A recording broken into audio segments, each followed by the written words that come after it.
Plastic, though it's one of the most phenomenal material, irresponsible usage has happened with abundance. But a time has come where responsible usage will become the key. Responsibility is a key word for the future.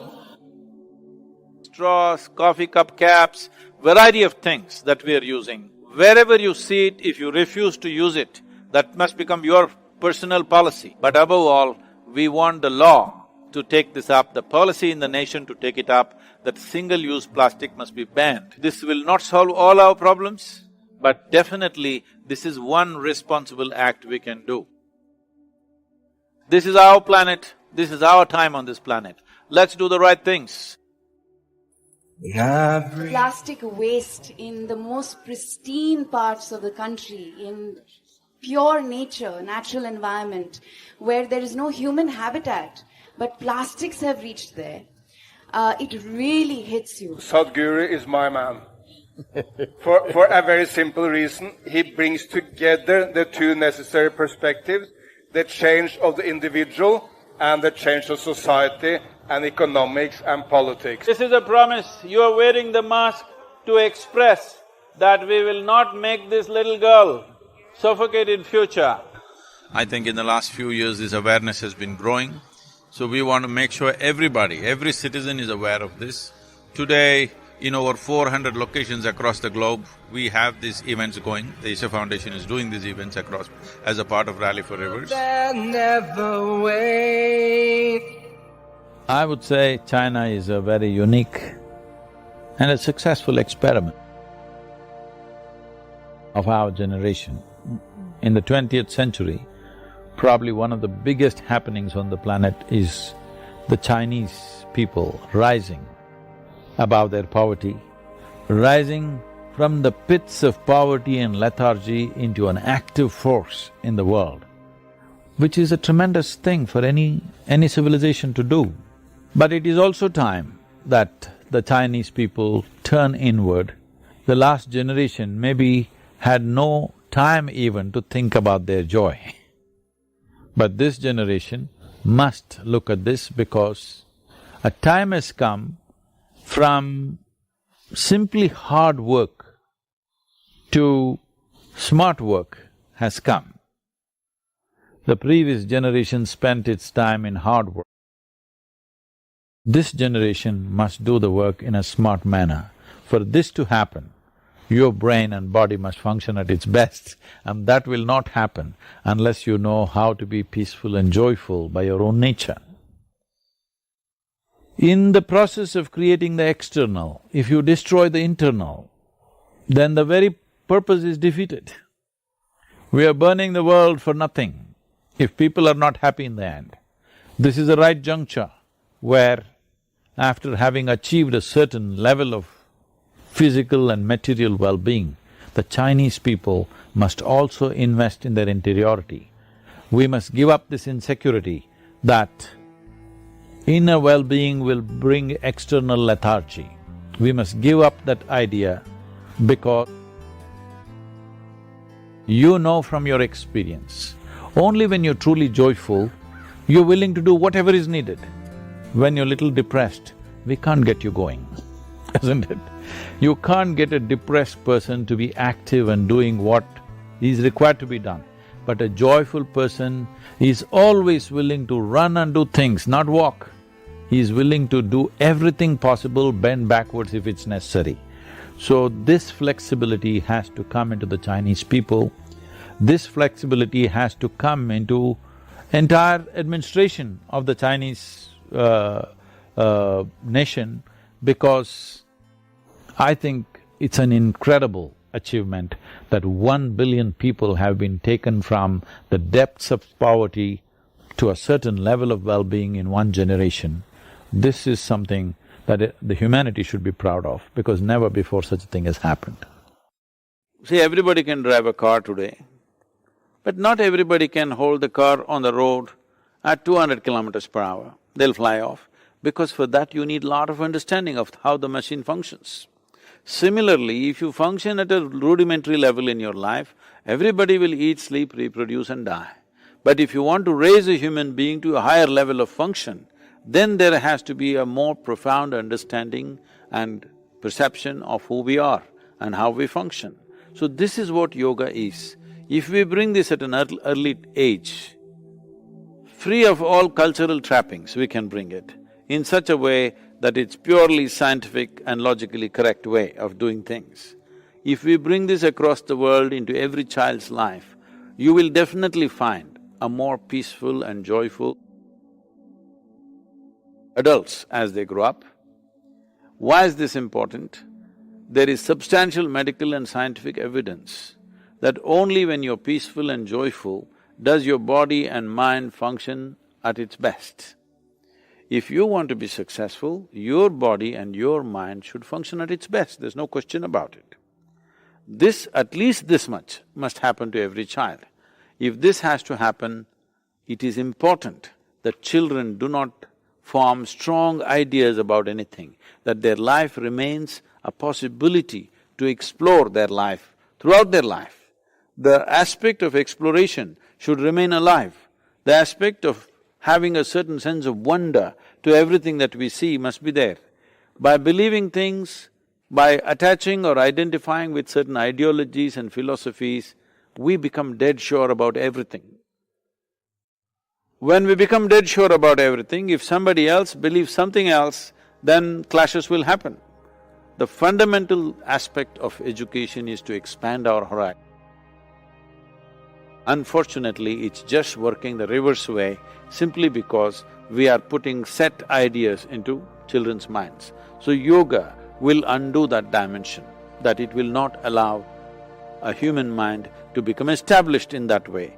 This means, what this fundamentally means is, the nature of existence is uncertainty. In this uncertainty, you are trying to create a false sense of certainty. Either you simply falsely believe that this ocean is going to be always calm like this and I'm going to sail over this, or you learn to navigate through a violent, unpredictable ocean, you learn to navigate through that.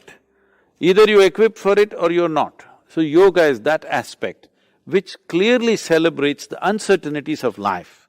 We are not trying to create a certainty, we are just trying to equip ourselves to handle uncertainty. Sadhguru, of late, there was a great discussion on the issue, the way a young major had tied a man to the jeep. One end of the spectrum said it was a complete gross violation of someone's human right. But the other end of the spectrum said, well, it's a dirty war, an innovative way in which he saved a lot of lives should be respected.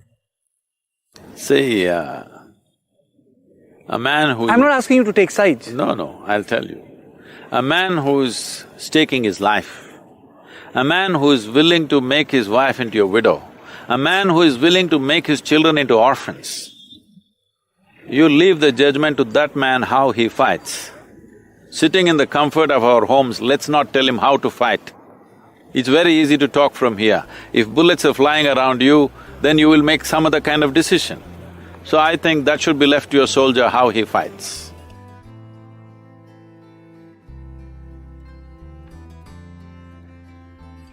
So we are 10th C. Actually, many times the headmaster of the time thought of hacking this entire section. Teachers like me, they want me to visit the headmaster's room pretty often. We wanted to do something to disrupt her life. And of course she did not notice, and some of them were giggling. That one thing made me in such a way that I never forgot that one teacher.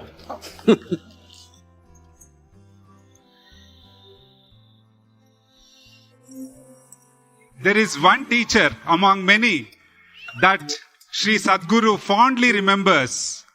That is Miss Sarasa. Namaskar, Sadhguru.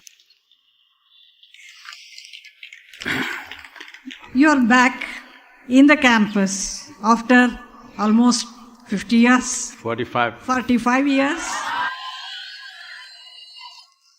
What does it feel to be back? Well, no school kept me for more than 1 year.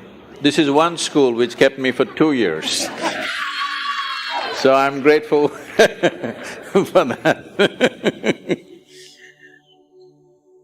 I have to admit, I was not much of a student. I did come to school whenever it was must. Of all the schools that I went to, one year I was in different schools. So the very fact that I spent 2 years in this school, I enjoyed this school most. I must share how I remember Saraswati. Saraswati? I won't take that liberty. The first day, she is walking from Regional College of Education. It was called RCE at that time. It's changed now? Yeah, now RI. Oh. Okay. So Regional College of Education, we knew we are getting a new English teacher. She did not come at the beginning of the term, she came after a month or two after the started. So we are 10th C. Actually, many times the headmaster of the time thought of hacking this entire section and throwing us into a lake or something. It did not happen, but many times he got the thought. So, she is walking in, can I describe? Yeah. I was outside with a couple of the boys. We're just saying, okay, who is this new teacher? Because nobody really wants to come into our class. So I remember Saraswati, sorry, walking this way and in a white, heavily starched cotton saree with some butta, you know, like a peacock, she walked.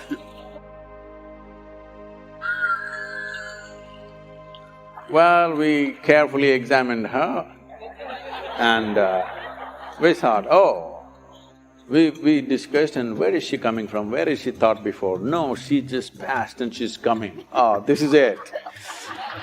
Can she handle us? Because she's just out of the college. And then she came into the class and we were the first class that she handled.